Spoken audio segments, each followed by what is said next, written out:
Fashions come and go, and so does belief in the things that people can and cannot see.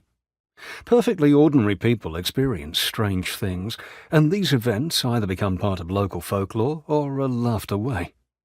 What seems clear is that fairies, along with a host of other supernatural creatures, certainly do exist, and that many millions of perfectly sane people hear them and sometimes see them. Stories about such creatures are common among those who live in rural areas and those whose countries are less developed.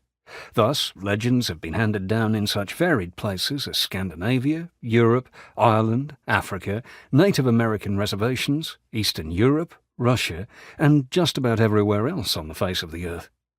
Fairies and other supernatural beings are part of the fabric of every undeveloped area on Earth, and the few developed ones as well.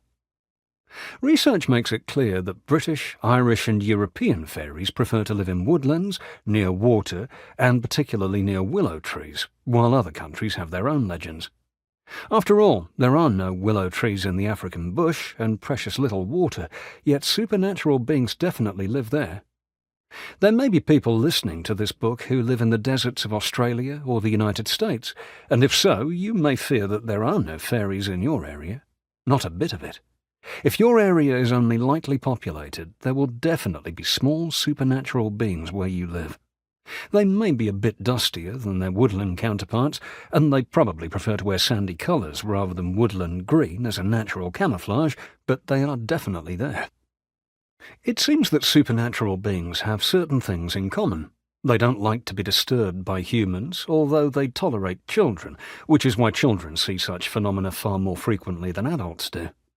Many supernatural creatures are mischievous, and some are downright nasty, but some like to help mankind and are said to teach certain people how to use herbs for medicine and how to use magic. Accidents will happen, and in every community children are either born with defects or don't develop properly.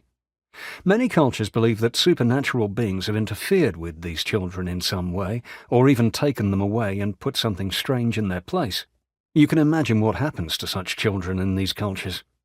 We know perfectly well that malevolent gnomes or hobgoblins aren't responsible for making children sick or disabled because we understand the mechanics of these things.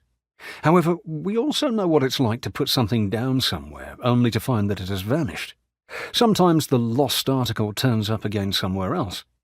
Legend has it that fairies take the item, play with it for a while, and then, if they're in a good mood, put it back again. This is especially the case with bright objects such as keys and jewels.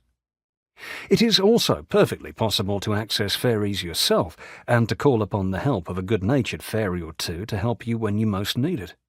You will discover how to do this later in this book.